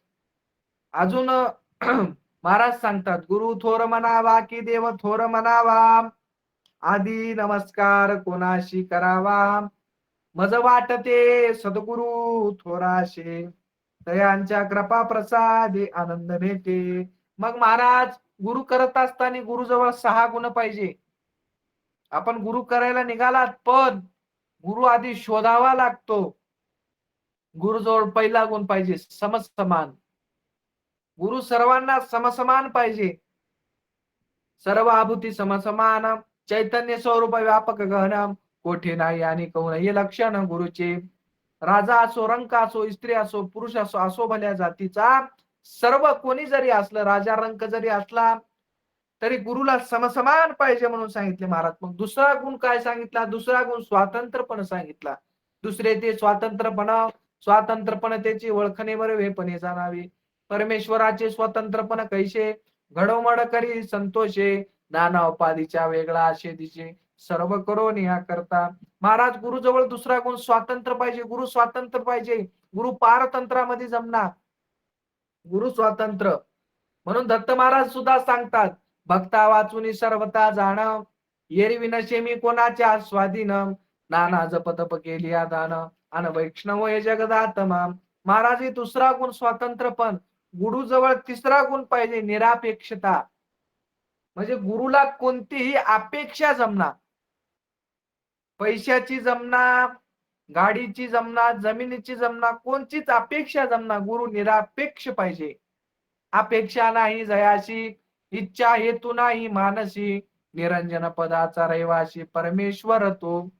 गुरुजवळ अपेक्षा जमणार. म्हणून राष्ट्रसंत तुकडोजी महाराजांचा एक अभंग आहे, 16 साधू जनाचा, 16 साधू जनाचा, पोट भराया झाला, पोट भराया झाला, यथार्थ कोणी सांगे ना मजला, यथार्थ कोणी सांगे ना मजला, भ्याडपणा घरी आला मुच्या, जाग्रत व्हा तरुणानो आमुच्या, जाग्रत व्हा तरुणानो आमुच्या, जाग्रत व्हा तरुणानो आमुच्या, जाग्रत व्हा तरुणानो. राष्ट्रसंत तुकडोजी महाराज सांगतात, तरुणांना जागृत होण्याची गरज आहे. अनेक साधू निर्माण झाले. सुळसुळाट हा साधू जनांचा, पोट भराया झाला, यथार्थ कोणी सांगे ना मजला. महाराज सत्य कोणी सांगायला तयार नाही, पोट भरण्याचेच काम चालू आहेत, असं तुकडोजी महाराजांचं म्हणणं आहे. मग महाराज चौथा गुण गुरुबद्दल सांगितला, तो म्हणजे निर्गुण. गुरु निर्गुण पाहिजे. गुरु जवळ अवगुण सुद्धा जमत नाही. निर्गुण म्हणजे कोणतंही गुणही नको आणि अवगुणही नको, अशा प्रकारचा गुरु पाहिजे. रजतम सत्व जाणव, त्रिगुणाचे आशे का वर्म, नित्याय निश्चय निरुपम्य, आयशे स्वरूप सद्गुरुचे. त्रिगुणे आशे मायेची सत्ता, म्हणून गुणा वेगळा परमेश्वर तो. महाराज सांगतात, गुरु गुणाच्या वेगळा पाहिजे. 3 गुणामधला गुरु जमत नाही. रजतम सत्व हे तर 3 गुण जमत नाही, षडविकार जमत नाही. मग गुरु गुणाच्या वेगळा पाहिजे महाराज. चौथा गुण निर्गुण. मग गुरुजवळ 5वा गुण पाहिजे, ते म्हणजे सर्वज्ञ. सर्वज्ञ म्हणजे गुरुला सकळ ज्ञान असलं पाहिजे. सकळ ज्ञानाने ज्ञातीला, सकळ विद्येने शोभला, शुद्ध तत्वाने वेष्टीला भरवेपणी. जीवदैवताचे ज्ञान, प्रपंचाचे आणि ते लक्षण, सर्व विश्वाची मूळ जाण, त्या गुरुशी जेवढे आले आकाराशी, त्याची ज्ञान परमेश्वराशी, म्हणून सर्वज्ञपणाशी पावता झाला. म्हणून महाराज गुरुजवळ 5वा गुण सर्वज्ञ पाहिजे. गुरुला सगळं ज्ञान पाहिजे. 6वा गुण महाराज तृप्त. गुरु तृप्त पाहिजे. गुरुजवळ कोणतीही आशा जमणार, काहीच जमत नाहीये. 6 गुण जर असतील तर आपल्याला गुरु करायला काही हरकत नाही. मग महाराज ते सद्गुरु आपल्याला या जीवाला सन्मुख बसून 7 नाम या जीवाला सांगतात. पहिलं नाम 18 अक्षरी देतात. आता पहिलंच तुम्हाला एकच नाम सांगतो महाराज. पहिलं नाम 18 अक्षरी आहे, पण 18 अक्षरी कशामुळे आहे? 18 अक्षरी म्हणजे महाराज तुम्हाला 18च धान्य खावावे लागतात. 18 धान्याच्या विरहित कोणतंही अन्न सेवन करता येत नाही. 18 दोष काढावे लागतात. 18 पायानं चालावं लागते आणि 18 पहिलं नाम घ्यावं लागते. तेव्हा तुमचं पहिलं नाम सफल झालेलं आहे. मग महाराज बरेच जण गुरुला म्हणतात, गुरु महाराज आम्हाला प्रसाद द्या. प्रसाद कोणता सांगितला आपल्या याच्यामध्ये? प्रसाद म्हणजे जो पर साधला, ज्याला परवस्तू साध्य करता येते त्याला प्रसाद म्हणावं. आपल्या प्रसादामध्ये सांगितले, ज्ञान भक्ती वैराग्याचा प्रसाद देवो न, काम क्रोध मद मच्छर काढिले दूषण, पावला प्रसाद आता भाग्योदय आले, सद्गुरु स्वामीने मज माया विरहित केले, आशा मनशा तृष्ण कल्पना करी तिचाच ना, सद्भावाची ज्योत लावा सद्गुरुच्या चरणा, पावला प्रसाद आता भाग्योदय आले, आणि सद्गुरु स्वामीने मज माया विरहित केले. ज्ञान भक्ती आणि वैराग्य 3 याचा प्रसाद पाहिजे महाराज. दुसरा कोणताही प्रसाद जमत नाही. मग महाराज दुसरं नाम 24 अक्षरी, तिसरं नाम 21 असे नाम दिले महाराज. 7 नाम आणि या 7 नामाचं नामस्मरण आपल्याला करावं लागते. मग महाराज दैवता कशात? दैवताजवळ महाराज दैवताजवळ सुद्धा 6 गुण आहेत. दैवताच्या सुद्धा नादी लागता येणार. दैवताकडे सुद्धा 6 गुण. दैवताकडे पहिला गुण आहे अपारा पूर्ण परास्पराशी न जाणणे, उद्भव दृष्टी नाही सहजे, आपुले खालुते पदाचे ज्ञान, दैवताशी असतेच गण. दैवताला त्यांचं जे पद आहे त्याच्या खालचं ज्ञान तेल आहे, त्याच्या वरचं नाही. म्हणून दैवताला सुद्धा भजन करायचं नाही. दैवताचं जर भजन केलात तर ते एकक्षणीला पावन होते आणि ते भजन कोणत्याही कामाचं नाही. म्हणून दैवताचं भजन काही कामाचं नाही महाराज. म्हणून महाराज अजून सांगतात दैवताजवळ अजून 6 गुण सांगितले. पहिला गुण अपारा म्हणून परास्पराशी न जाणणे. नंतर महाराज दैवताजवळ शस्त्र आहे, म्हणजे दैवता खळ तामशी अमंगळ जीवापाशी सेवा घेती चांडाळ परम निर्दयी.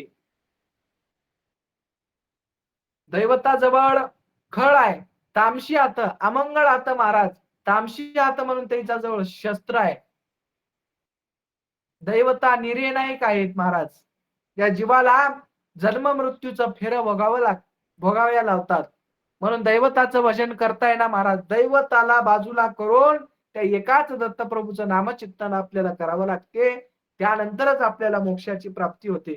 नंतर महाराज आपल्याला दत्त महाराजाच्या घरी जायचं आहे. प्रत्येकाला एका दिवशी जाणंच आहे.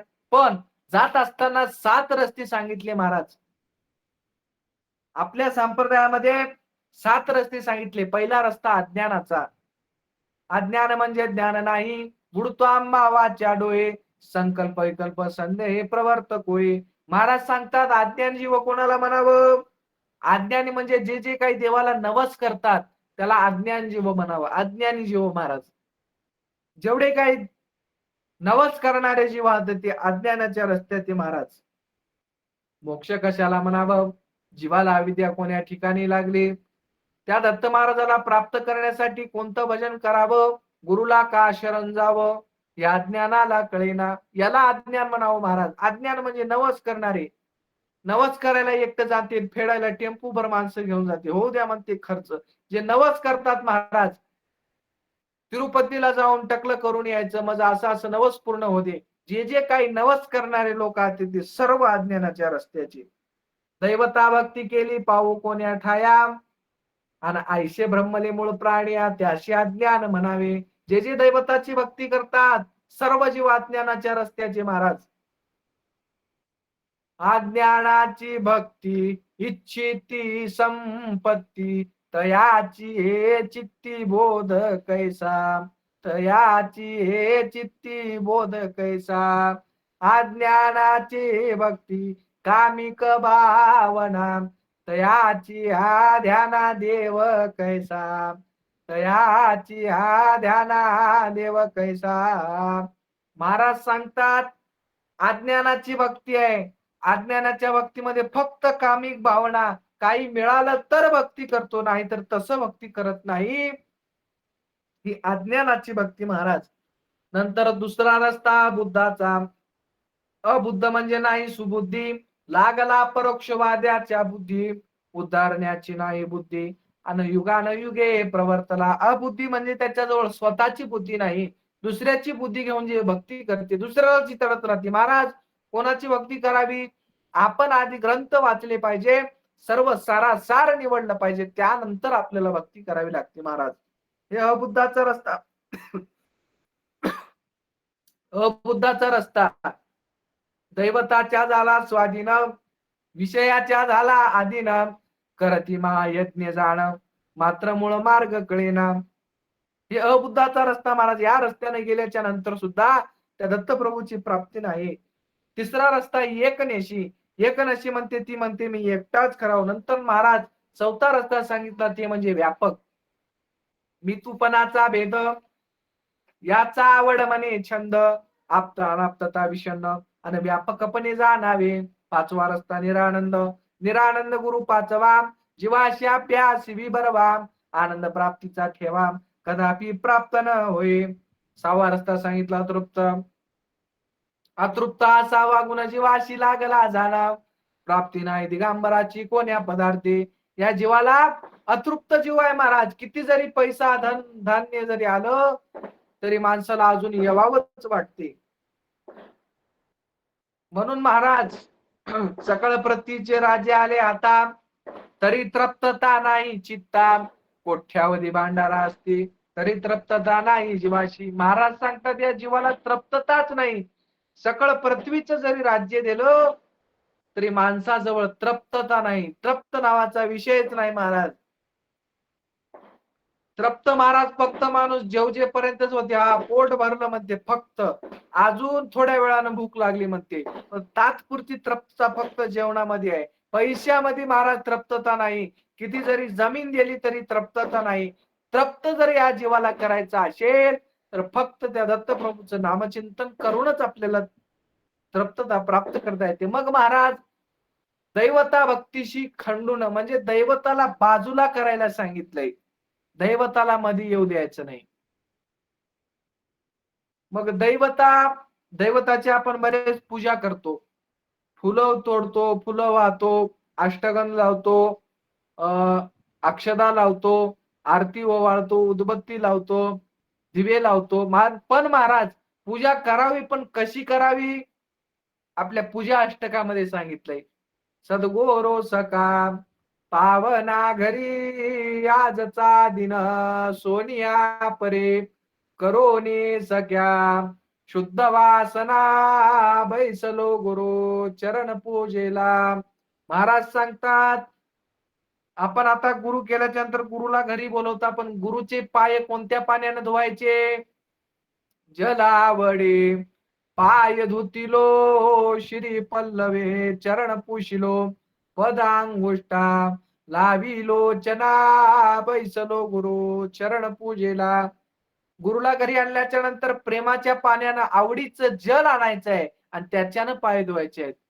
नंतर महाराज गुरुला घरी बोलिल्याच्या नंतर गुरु महाराजाला गंध कोणता लावायचा?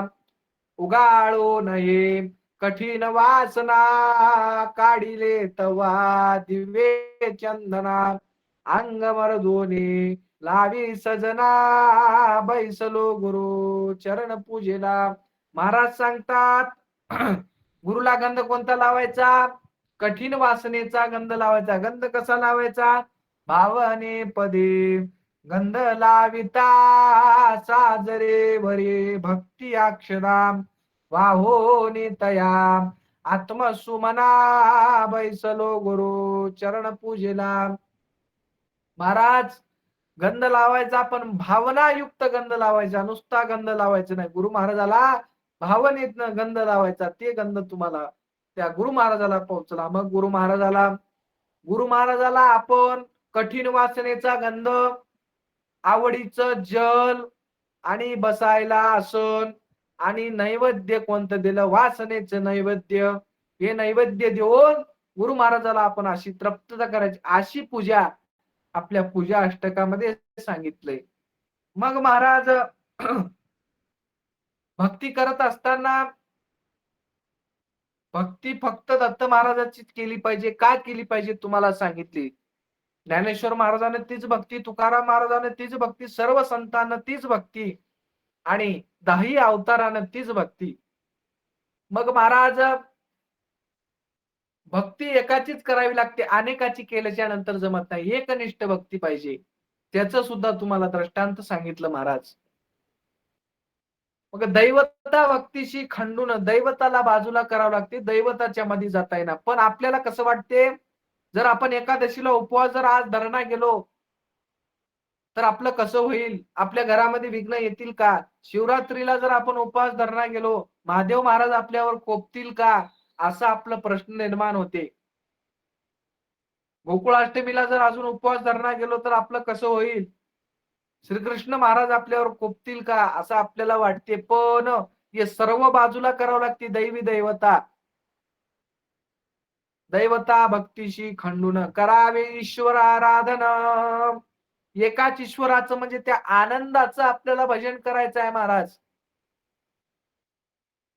ईश्वर म्हणजे तो आनंद आहे आणि त्या आनंदाचं आपल्याला भजन करायचं आहे. एक विध मार्ग दाविला परनाम ध्वजा उभारिला. महाराज सांगतात एकाच मार्गाने जावं लागते. जसं एक माणूस महाराज बस स्टँडला गेला आणि थांबलं आणि त्याला एका गावाला जायचं आहे, जायचं तर आहे महाराज, पण तिथं बरेच काही रस्ते दिसायला लागलेत, आजूबाजूला सगळे रस्ते, आणि कोणत्या रस्त्यानं जावं त्याला कळायला मार्ग नाही महाराज.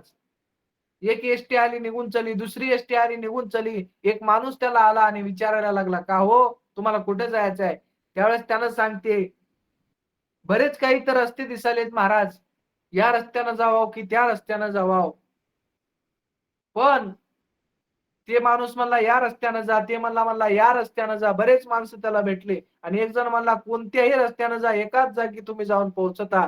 त्यावेळेस ते माणूस त्या माणसाला सांगते सर्व एक मनशी चावटा, रस पिऊ नका फेक सचिवट्या. असं बरेच जण म्हणायला लागलेत, कोणती भक्ती करा, आनंद संप्रदायाचीच भक्ती होती अशी बरेच जण म्हणायला लागलेत महाराज. पण ते खरं नाही. सर्व एक मनशी चावटा, मग रस पिऊ नका फेक चिवटा. रस ऊस खाताना आपण रस तेवढा पिऊन घेतो आणि चिवट्या आपण बाजूला फेकून देतो. या प्रकाराने महाराज एकनिष्ठच भक्ती करावी लागते. गुरु साधकाची माय गुरु सिद्धा लागी साय. गुरु कामधेनु गाय संता घरी दुबतशे. गुरु गाली ज्ञानांजन गुरु दाखवी निजधन. गुरु परब्रह्मा माशी नित्य द्यावे मानसी. गुरु म्हणजे महाराज, गुरुच सकळ शास्त्राचा मूळ आहे आणि त्याच गुरुची आपल्याला भक्ती करावी लागते. मग महाराज दत्त महाराज सह्याद्री पर्वताला आले आणि सह्याद्रीला आपल्याला सुद्धा जावं लागते. का जावं लागते, तिथं संत समागम आहे.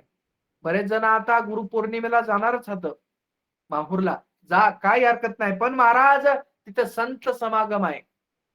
जसं आता बरेच जण वारीला सुद्धा गेले असतील, का चाललेत, कारण तिथं संत समागम आहे. संत समागमामध्ये जाणे गरजेचंच आहे महाराज. पण त्याच्यावर सुद्धा महाराज सांगतात, तुकाराम महाराज सांगतात ते सुद्धा करण्याची गरज नाही. पण कवा जर आपलं नामचिंतन जर चालू असेल, ठाईचं बसोनी करा एक चित्त. तुकाराम महाराज सांगतात एकाच जागी बसून नामस्मरण करा, अन्य कुठेही फिरण्याची गरज नाही. तुकाराम महाराजांचं मत आहे. मग महाराज आपले बाळगीर महाराज सुद्धा सांगतात या तीर्थयात्रेबद्दल, करू नको तीर्थवर्त भावे बजावे सद्गुरुनाथ. सकळ तीर्थाचे माहेर गुरुदत्त भजन कर.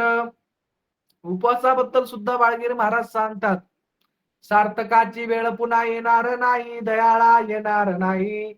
जेवून भजन करा असं कोणी सांगणार नाही. उपवास धरण्याची गरज नाही महाराज, योग यागादी साधन करण्याची गरज नाही. बरेच जण योग यागादी करायला लागतात.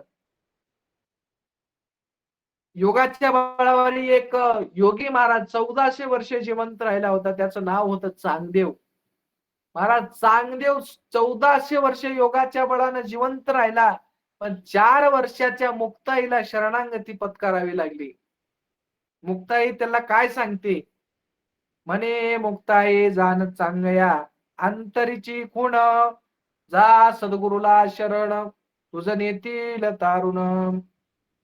मुक्ताई सांगते, चांगदेवा उलट उलट माघाऱ्या गड्या फिरगोते काशी, आणि भरला पुरमायेचा लोंडावा होनिया झाशी. मुक्ताई सांगते, चांगदेवा तुम्ही 1400 वर्षे जरी जिवंत राहिलात तरी कोरेचे कोरेच राहिलात, म्हणून सद्गुरूला शरण जा. जा सद्गुरूला शरण तुझ नेतील तारुण. दैवता भक्तीशी खंडून करावी ईश्वर आराधन, एक विद्ध मार्ग दाविला परिणाम ध्वज उभारिला. महाराज परिणाम कशाला म्हणावं? परिणाम परिणाम सर्व म्हणती, परी परिणामाची वाट न कोणी नेनंती. महाराज सांगतात परिणाम काय? परिणाम म्हणजे काय? तर आपल्याला प्रत्येक मंदिरामध्ये गेल्याच्या नंतर एक नाम दिसते. महाराज माळगीर महाराजाच्या गाडीपुऱ्याच्या मठात सुद्धा गेलात तर त्या मठावर आनंद दत्त नाव आहे. कोणत्याही आपल्या दत्त महाराजाच्या मंदिरात जा, तिथं आनंद दत्त नाव आहे. पंचाक्षरी नाम तेच म्हणजे दत्त महाराजाचं परिणाम आहे. उघड परिणाम याला म्हणतात. तसं तर परिणाम आपले बऱ्याच जणांना परिणाम सुद्धा माहित असतील, पण महाराज उघड जर आपल्याला परिणाम घ्यायचा असेल तर आनंद दत्त नावाचं पंचाक्षरी जे नाम आहे त्याला परिणाम प्रत्येक ग्रंथामध्ये सांगितलेला आहे. महाराज दत्त महाराज सुद्धा सांगतात की मी आनंद दत्त या पंचाक्षरी नामामध्ये मी भरून उरलो, असं दत्त महाराजांचं म्हणणं बरेच ग्रंथामध्ये पुरावे सुद्धा आलेले आहेत. आणि ते नामस्मरण जर तुम्ही करत असाल तर तुमच्या जीवाला नक्कीच मोक्षाची प्राप्ती होते. महाराज पण आता योगानं सुद्धा मोक्षाची प्राप्ती नाही, तीर्थव्रतानं सुद्धा मोक्षाची प्राप्ती नाही, व्रतवैकल्यानं सुद्धा मोक्षाची प्राप्ती नाही. मग मोक्षाची प्राप्ती जर करायची असेल तर त्याच्यासाठी फक्त एकच नामच सांगितलं. महाराज नामच हे सार आहे. नामस्मरण केल्याच्या नंतरच आपल्याला मोक्षाची प्राप्ती होते. मग परिणाम आनंद दत्त, आणि आनंद दत्त या नामाचं नामस्मरण आपलं जर सतत चालू असेल, आनंद दत्त म्हणा, आनंद देवदत्त म्हणा, देवदत्त म्हणा, जे काही दत्त महाराजांचे नाम आहेत, उघड जे नाम आहेत ते आपलं काम करताना झाडून काढते वेळेस, भांडे धुते वेळेस, पीठ चुरते वेळेस, चपाती करते वेळेस, जे काय तुमचा रेग्युलर जे काम आहे ते काम करते वेळेस जर तुम्ही त्या दत्त महाराजाचं नाम जर घेत असाल तर तुमच्या जीवाला नक्कीच मोक्ष प्राप्ती आहे. आणि नामस्मरणाची सुद्धा वेळ आपण ठरवली पाहिजे. नामचिंतन करून आपल्या या जीवाला मोक्षाची प्राप्ती करून घेता येते. म्हणून नामच सगळ्याचं सार आहे. नामाशिवाय दुसरं काहीच नाही. महाराज मग दैवता भक्तीशी खंडून, दैवता कशा आहेत तुम्हाला सांगितलं. दैवताच्या नादी लागायचं नाही, एकाच भजन करायचं, ते म्हणजे दत्त महाराजाचं भजन. आणि महाराज करावे ईश्वर आराधन, एकाच ईश्वराचं आराधन म्हणजे पूजा म्हणा, त्याचे नामस्मरण म्हणा. आराधन म्हणजे त्या दत्त महाराजाचं नामस्मरण. एकाच ईश्वराचं म्हणजे त्या आनंदाचं आपल्याला नामस्मरण करायचं आहे. आणि ते नामस्मरण केल्याच्या नंतरच आपल्याला त्या दत्त महाराजाची भेट होते. म्हणून महाराज बरेच जण या संसारामध्ये गुरफटून गेलेत, नामस्मरण करायला तयार नाहीत. बऱ्याच जणांना वाटते अन्नदान करू काही हरकत नाही, पण नामस्मरणाचा बराच कटाळा येते. महाराज पण नामस्मरणाशिवाय जीवाचा उद्धार नाही. जसं आपण एखादा 1 रुपयाची बंदी घेतलात, चित्त आणि त्याच्यामध्ये पट आहे, तसं अन्नदान आणि नामस्मरण एकाच नाण्याच्या 2 बाजू आहेत. अन्नदानानं महाराज बराच अन्नदान करणारा अन्नदाता असेल, अन्नदान चालू आहे पण नामस्मरण नाही, जर सतत अन्नदान चालू आहे तर त्याला पुढचा जन्म माणसाचा, आणि सतत नामस्मरण जर चालू असेल तर त्याला मोक्षाची प्राप्ती. पण महाराज जेवढं मोक्षासाठी लागणारं नामस्मरण आहे तेवढं आपलं होईल की न होईल काही सांगता येत नाही. त्याच्यासाठी महाराज अन्नदानाचं जोड बसवलाय. अन्नदान चालू असेल, नामस्मरण चालू असेल, नामस्मरण तर सतत चालू आहे, आणि अन्नदान करणारा अन्नदाता जर असेल तर अन्नदानाने महाराज त्याला पुढचा जन्म माणसाचा प्राप्त होतो, आणि पुन्हा त्याला सद्गुरूच्या भक्तीला लागून त्या मोक्षाची प्राप्ती करून घेता येते. हे अन्नदानाचं महत्व. मग महाराज बरेच जण संसारामध्ये गुरफटले, आधी संसारातून बाहेर यावं लागते. संसार बऱ्याच जणाला चिटकून बसलेला, जसं गुळाला माकोडी चिटकून बसते, तिला तोड वडल्याच्या नंतर तिची मुंडी चालक होईल, पण ती गुळाला काही सोडत नाही. त्या प्रकारानं काही जरी संसाराला चिटकून बसले, आधी संसार बाजूला करावा लागतो. संसारात सुख नाही उशाली धर, कुणाचे गणगोत्र कुणाचे घर, कुणाचा चुलता काका कोणाचा मामा, बायकोचे गणगोत्र काही नाही कामा, जैसे कर्म केले आतून केले तसे भर, कुणाचे गणगोत्र कोणाचे घर, सर्व मनशी माझा माझा मीचा हे करता, चुटकी सारखा निघून जाशी कुणी नाही धरता, जे जे कर्म केले आतून केले तसे भर, कुणाचे गणगोत्र कुणाचे घर, आमरा हे रूप तुझे तुला झाला आहे ब्रह्म, सद्गुरूचे पाय धर सत्य कळेल वर्म, दुनियादास सांगे आबराची काठीने कर, कुणाचे गणगोत्र कुणाचे घर. तर बघतो हो, आजची सत्संग सेवा ज्या प्रकाराने ते दत्तप्रभू मला बुद्धी देतील त्या प्रकाराने मी बोलण्याचा प्रयत्न केला. महाराज, माझं वय लहान आहे आणि जर बोलता बोलता काही जर म्हणजे बोल वाकडे गेले असतील तर तुम्ही सर्वांनी महाराज मला सांभाळून घ्यावा. आमचे दत्तभक्तपरायण मेंढे मामा असतील, सर्वच ज्ञानी मंडळी आहे, त्यांच्या समोर आम्ही सर्व महाराज लहान, आणि त्या दत्तप्रभूनं मला जशी बुद्धी दिली त्या प्रकाराने मी विषय मांडण्याचा प्रयत्न केला. आणि बघतो हो, एकच सांगणं, या जीवनामध्ये आयुष्य कमी झालेलं आहे आणि आयुष्य कमी झाल्याच्या नंतर महाराज फक्त आपल्याला आता नामस्मरणाचीच गरज आहे.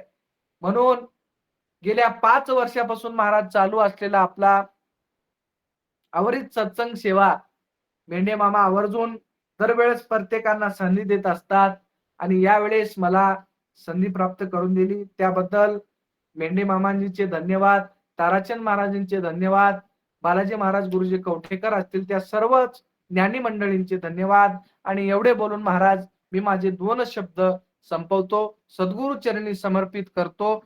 सद्गुरु महाराज की जय. आनंद देवदत्त, आनंद देवदत्त.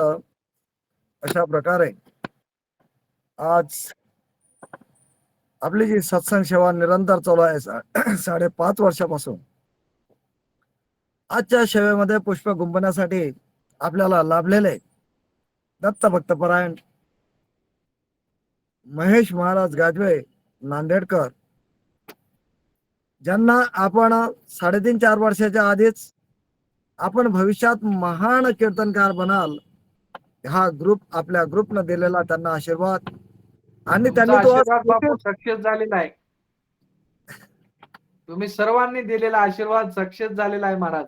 असाच आशीर्वाद माझ्या पाठीमागे राहू द्या. 100% सत्य आहे आणि तो त्यांनी सिद्ध करून दाखवला.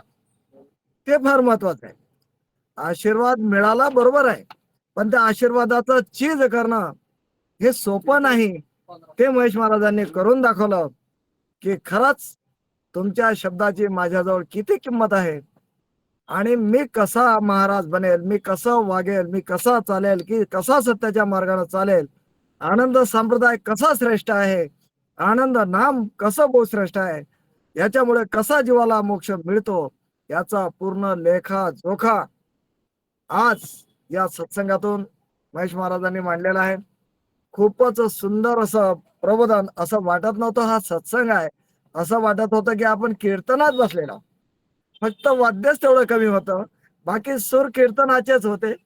आणि खूप आनंद वाटला, अंतकरण भरून आलं, मन प्रसन्न झालं. असंच मलाच नाही तर सर्वांनाच वाटलं असेल. अशी सेवा, अशी वाणी, असं कर्तृत्ववान व्यक्तिमत्व आज आपल्या सत्संगाला महेश महाराजांच्या माध्यमातून लाभलेला आहे. खरोखरच सर्वच गुरुबंधू आणि भगिनींच्या वतीने व्यक्तिशः सुद्धा मी त्यांना अंतकरणापासून धन्यवाद देतो. मनोभावे नमस्कार करतो. आनंद देव दत्त, आनंद देव दत्त, आनंद देव दत्त. असंच त्यांनी निरंतर ग्रुपवर येऊन ज्ञानदान करीत जावं ही त्यांना विनंती आणि सद्गुरूच्यांनी प्रार्थना करतो. आणि या विषयाला पूर्णत्व देण्यासाठी आमंत्रित करीतो आपल्याच अखिल भारतीय देवदत्त परिवारचे ज्ञानी अभ्यासक, परज्ञानी प्रवक्ते, दत्त भक्त परायण ताराचंद महाराज कर्नाळकर यांना विनंती करतो की त्यांनी विषयाला पूर्णत्व द्यावं. आनंद देव दत्त, आनंद देव दत्त, आनंद. आनंद देवदत्त मामा, आनंद देवदत्त. सर नाहीत का आज? नाही सर कामात आहेत. अगोदर होते काही कारणास्तव? हो होते पण आता नाही, आता कामाला कामात आहेत. बरं, ठीक आहे, ठीक आहे, ठीक आहे. सर्वप्रथम आजच्या सतसंगामध्ये बोध करणारे बाल कीर्तनकार महेश महाराज गाजवे यांचं खूप खूप अंतःकरणापासून अभिनंदन, खूप खूप धन्यवाद.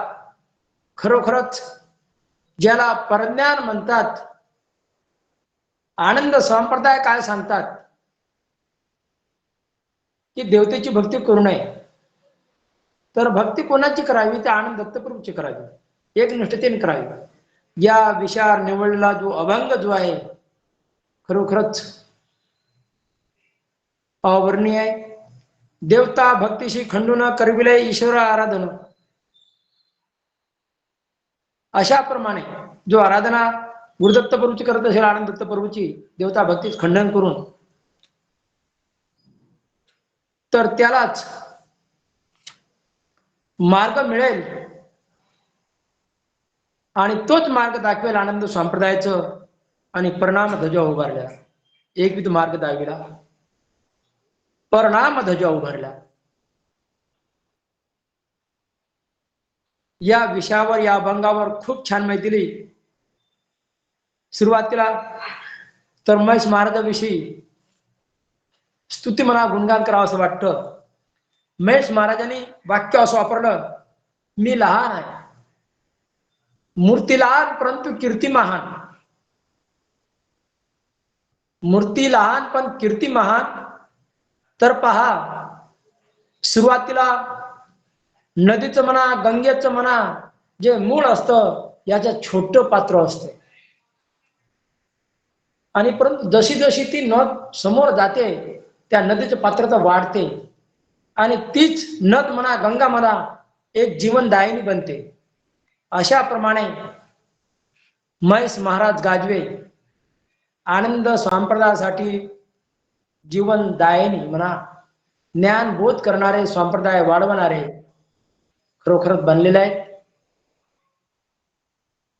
मूर्ती लहान परंतु कीर्ती महान.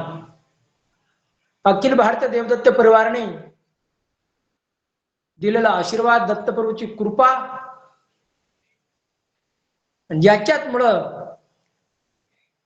भविष्यामध्ये, आता वर्तमान काळामध्ये तर आहेच आहेत महेश महाराज गाजवे, आणि समोरची वाटचाल जी आहे का आनंद संप्रदायासाठी जीवनदायिनी, अशा प्रमाणे कार्य करतील, अनेक भक्तांना घडवतील, ज्ञानबोध करतील, ज्ञानाचा दिवा घरोघरी लावा, हीच शुभेच्छा देतो. तर महाराजांनी निवडलेला विषय जो आहे एकादश, खूप छान माहिती दिली एकादशीवर. ज्याने ज्ञानेंद्रिय आणि कर्मेंद्रिय 5 दुने 10 आणि 11 मन याला ज्याने ताब्यामध्ये घेतलेला आहे, तीच खरी एकादश. एकादश म्हणजे 11, द्वादश म्हणजे 12, आपण असं म्हणत असतो. अष्टमी म्हणजे 8, सप्तमी म्हणजे 7. अशा प्रमाणे 11 जे ताब्यामध्ये घेत असतील त्याचीच खरी एकादश. यांना ताब्यामध्ये घेऊनच देवाचं नामस्मरण करावं लागतं. मनच नाही जे शुद्ध लक्षण आहे, मनच ताब्यामध्ये नसेल तर मन शुद्ध लक्षणाच्या ठिकाणी कसं जाईल. अशा प्रमाणे खूप छान माहिती दिली. आणि देवता कशी आहेत, तर देवता कोणाला म्हणावं? देवता चाकरी करणारे, नोकरी करणारे आहेत, कर्मचारी आहेत. भगवंत सर्वांचा मालक आहेत. त्यांचा परिवार सुद्धा सांगितलं. 1.25 कोटीवर 10 देवता या कर्मसुटीच्या देवता आहेत. अशाप्रमाणे खूप देवता आहेत. कर्मसुटी, विकार सुटी, दिव्य सुटी, ब्रह्मसुटी, निराळंब सुटी, निराळंब सुटीचा मालक, अनादी सुटीचा मालक आनंद गुरु दत्तप्रभू. म्हणून जीवाचा उद्धार करण्याकरता 4 युगामध्ये 4 अवतार घेतले. याविषयी खूप सुंदर माहिती दिली. कृतायुगी आले सत्यटोक देवदत्त, द्वापरयुगी कलियुगी शहादत्त. अनुशाईला दत्तप्रभू कसे प्राप्त झाले? कारण एकनिष्ठतेने नामस्मरण केलेलं आहे 60,000 वर्ष, आणि दुसऱ्याची भक्तीच केली नाही. देवता भक्तीशी खंडून, देवता अनेक जन्मामध्ये मागे लागले याचं खंडन करावं लागतं. हे अपराय महाराजांनी या विषयावर माहिती दिली. त्यांचे गुण कसे आहेत, जीवाचे गुण कसे आहेत, देवतेचे गुण कसे आहेत, वेळ न वाढवतात. थोडक्यात एकनिष्ठतेने आनंद दत्तप्रभूची भक्ती केली अनुषा आईनी, म्हणून दत्तप्रभू प्राप्त झाले. अशाच प्रमाणे जे एकनिष्ठतेने भक्ती करत असतील, एकावरच विश्वास, दुसऱ्याची भक्ती विषप्राय, आणि दुसऱ्याचं सुख सुद्धा विषप्राय, दुसऱ्यांचं सुख सुद्धा विषप्राय. जशाप्रमाणे पतिव्रता स्त्रीला किती अलंकार, किती दागिना, किती मंगळसूत्र डोरलं जर दिलं दुसऱ्याच्या पुरुषांनी, माझे नाव टाक म्हणून, दुसऱ्याचं धन विषप्राय, दुसऱ्याचं सुखप्राय, आवर्त सुखप्राय. गृहस्थाश्रमावर याच्यामध्ये तर जीवासाठी निज सुख जे आहे आनंद दत्त प्रभूच जीवाला पाहिजे. आणि देवतेचं सुख कितीही जर मिळत असेल तरी निज भक्त त्याला स्वीकार करत नाही. अशा प्रमाणे जीवात्मा बनला असेल निज भक्त, त्याला दत्तप्रभूची प्राप्ती आहे. महेश महाराजांनी खूप सुंदर त्यांच्या वाणीमधून आपल्याला खूप सुंदर असं बोध केलेला आहे. खरोखर असे प्रवक्ते मिळणं कठीण आहे, पण आपलं अहोभाग्य. आणि एक बीज आहे, बीज, आणि त्याला जर लावलं तर अंकुर फुटतं, रोप वृक्ष निर्माण होतं, आणि त्याला अनेक फळ लागतं. अशा प्रमाणे अखिल भारत देवदत्त परिवारामध्ये एक बीज अंकुर फुटलेला आणि रोपट तयार झालं, आणि गुरुदत्त प्रभूच्या कृपेने असं महान वृक्ष निर्माण झालेला आहे. आणि याच्यापासून अनेकांना फळ खायला मिळतं. कोणतं फळ? तर माहीत देटाचं फळ नसून गुरुरायाचे फळ मी सांगू मी काही, गुरुरायाचे नवलं मी सांगू मी काही, बिन देटाचे फळ दाविले ग बाई. म्हणून खूप खूप अहोभाग्य समजून घेऊया. आणि विषय घेत असताना खूपच अनेक प्रकारचे विषय घेतलेले आहेत, म्हणून अनेक विषय न घेता एक याच्यामधलं आनंद सभेमधला विषय सुद्धा खूप छान घेतलेला आहे. निमंत्रण नसतानाही येतात. कोण येतात? कोणाला कोणाला कोणाला वाटोळ करावं वाटते कोणाचं, का हीच तर संधी आहे, याच्या ठिकाणी आपण घुसावा, आता बॉम्बस्फोट करावं, कोणाला गोळीबार, कोणाला मारायचं, हत्या करायचं, असे आतंकवादी नक्षलवादी घुसखोरी करतात. आणि त्या ठिकाणी लाईन गेली, लाईन जाऊ द्या, आवाज चालू आहे. म्हणून पहा, या ठिकाणी महाराज घेतलेला उत्तम विषय जो आहे, बोध घेण्यासारखा विषय आहे. अशा प्रमाणे कित्येक अवगुणी दुर्गुणी न बोलावं देतात, आणि त्याच्यापासून सावधान होणं राहणं आवश्यक आहे. पण त्या ठिकाणी जीव बेसावध राहिला, म्हणून असे जे आहे घुसखोरी करणारे यांच्यापासून वाटोळ झालं. अशांना काय म्हणावं? तर जीवाचे वैरीच म्हणावं. पण संप्रदायामध्ये नको आम्हाला मान प्रार्थने तवस्वरूपाचे ध्यान, न बोलावता यावं, न बोलावता येणारे असे जे आहेत, चांगलं करून घेण्यासाठी, सोयीताचं करून घेण्यासाठी, परमार्थाचं बोध घेण्यासाठी असे कमी असतात, आणि ते चांगले असतात. न बोलावता येणारे, बोलायल्यानंतर तो कोणी येतात, हा विषय वेगळा. याच्यामध्ये 2 विषय घेतला आहे. पण महेश महाराजांनी घेतलेला विषय खरोखर विचार करण्यासारखा विषय आहे. न बोलावता आले तर चांगलं जर केलं त्याच्यापासून फायदाच फायदा आहे. परंतु न बोलावता जर येत असतील आणि वाटोळा करण्याकरता येत असतील, जशाप्रमाणे जीवाचं घात झालं, अशा प्रमाणे अशा लोकांपासून अनेकाचं घात होऊ शकतं. अशा लोकांपासून अविद्या विद्या याच्यापासून, अशा प्रमाणे अविद्या म्हणजे अज्ञानपणा, विद्या म्हणजे देवतेची भक्ती करणारे, आवड शास्त्र याच्यामध्ये गोंधळ करणारे, आणि अज्ञान जीवाला भुलवणारे याच्यापासून सुद्धा सावधान राहावं, याविषयी खूप सुंदर असा बोध घेण्यासारखा विषय आहे. आणि आपला संप्रदाय वाढवण्याकरता आपण कसं वागावं याविषयी सुद्धा महेश महाराजांनी खूप सुंदर बोध असं केलेलं आहे. तर याच्याकरता कसं वागावं लागेल, तर आपल्या जवळचा अहंकार सोडावा लागेल, मीपणा सोडावा लागेल, याला दूर करावं लागेल आणि संप्रदायाचं स्वाभिमान ठेवावं लागेल. आपण स्वतःचा अभिमान ठेवून स्वतःचं लौकिकपणा म्हणजे लौकिकपणा वाढवून याचं विस्तार वाढवून श्रेष्ठत्व दाखवण्याकरता जे डंबाचार करतात, ज्याच्यापासून संप्रदाय वाढवणार नाही, तर द्वैतपणाने वागल्यामुळं कित्येक आपल्या जवळून दूर जातील. सत्य लोक जर दुरावला गेले आणि डंबाचार अहंकारामुळं स्वतःचं मोठेपणा दाखवण्याकरता जे काही गोळा केलेला आहे, याच्यापासून काहीच फायदा होणार नाही. याच्याकरता मीपणा काढावा लागेल, अहंकार काढावा लागेल आणि संप्रदाय वाढवण्याकरता परमार्थाचं कार्य करावं लागेल. त्यावेळेस संप्रदाय वाढवेल. मीपणाने संप्रदाय वाढवू शकत नाही. तर स्वतः तर तरुण जाणार नाही, तर बाकीच्यांना काय तो तारणार आहे. म्हणून अहंकार सोडून, मीपणा सोडून पूर्ण दत्तप्रभूला समर्पण होऊन संप्रदाय वाढवण्याकरता देह झिजवावं, वाचा झिजवावी, या वाचेने ज्ञानबोध करावं, गुरुमाऊलीचं गुणगान करावं. याविषयी तर खूपच सुंदर असं बोध ऐकायला मिळाला, मनाला प्रसन्नता वाटली. खरोखरच अनेक प्रकारचे विषय घेतले आहे. 4 आश्रम याविषयी सुद्धा माहिती दिली, परंतु कोणत्याही आश्रमामध्ये अज्ञान जीव असल्यामुळे त्याला आवर आश्रमामधून पर असं जाच वाटत नाही. कारण तो मोहित झाल्यामुळं त्याला संसार सोडा असं वाटत नाही. शेवट त्याला काळ सोडून नेतो या संसारामधून. म्हणून काळाच्या ताब्यात जाण्याच्या अगोदरच आपण सार निवडून घ्यावं. तू माझं म्हणते सार नाशिवंत, करून करून पहा विचार. ब्रह्मचारी आश्रम असेल, गुरुसा आश्रम असेल, वानप्रस्थ आश्रम असेल, संन्यास आश्रम, परमहंस दीक्षा आश्रम, अशा प्रमाणे वाटचाल करावी. आचरणाने सुद्धा जो संन्यासी बनला असेल, सुद्धा आचरणाने तो खरा संन्यासी. नाहीतर देखता देखत लिया जो घडे काय बडे रोग, काही फायदा होणार नाही. याविषयी खूप सुंदर असं बोध केलेलं आहे. खरोखरच महानंद देहामध्येच भगवंताचं भजन साध्य होऊ शकतं, घडू शकतं, इतर देहामध्ये घडू शकत नाही. म्हणून 4 युगाविषयी सुद्धा खूप सुंदर माहिती दिली. आणि तर खरोखर 4 गुरुचे लक्षण सांगितले.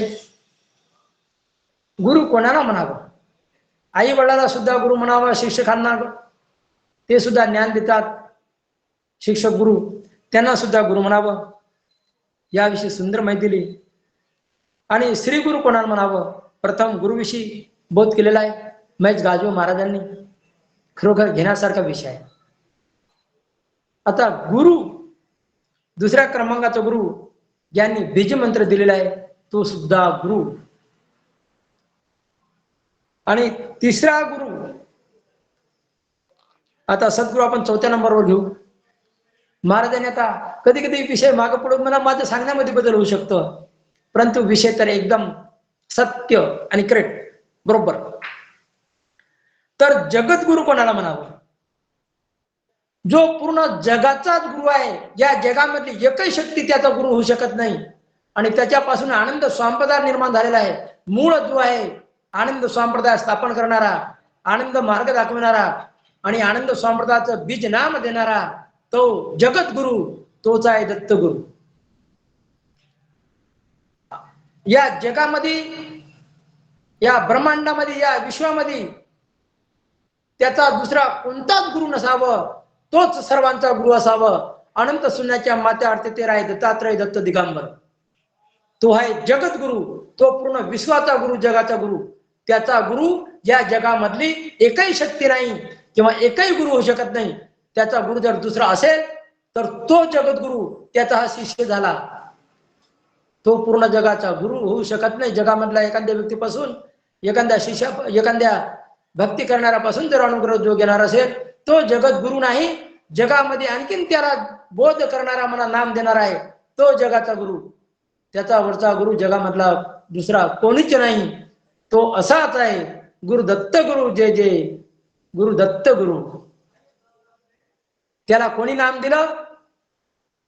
गुरुदत्त प्रभूला कोणत्या ऋषींनी दिलं का, किंवा कोणत्या देवतेने दिलं, कोणत्या साधूने दिलं, किंवा कोणत्या संन्यासाने दिलं? कोणी दिलं दत्तप्रभूला ना? कोणाचा शिष्य बनला तो? या शून्यामधल्या एखाद्या शक्तीचं म्हणा, एखाद्या महाराजाचं म्हणा, एखाद्या संन्यासाचं म्हणा, मग त्यांनीच सर्वांना नाम दिलं. देवतेने सुद्धा गुरु दत्तप्रभूपासून नाम घेतलं.